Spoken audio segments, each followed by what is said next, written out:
Good afternoon, everyone, and a happy new year. My name is Khadija Ahmed. I'm the spokesperson for the Permanent Mission of Somalia to the UN in New York for the month of January.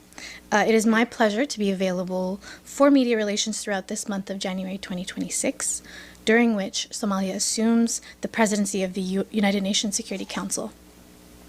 Before handing it over to His Excellency Ambassador Abukar Tahir Osman, PR of Somalia to the UN in New York, and President of the UN Security Council for this month, a very warm welcome to you all, and we look forward to working with you more this month. I now give the floor to Ambassador. Mr. President, the floor is yours.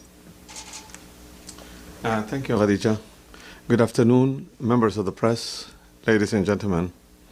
It's an honor to be with you today at this press conference as the President of United Nations Security Council for the month of January 2026. I'm pleased to present the Council's program of work for the month of January. But before doing so, allow me to speak briefly in my national capacity.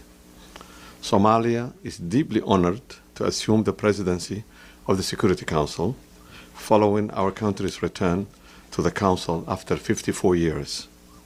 Having last served in the term of 1971-72, this is a significant milestone for my country. Our return as an elected member, now holding the presidency, symbolizes Somalia's commitment to strengthening multilateralism.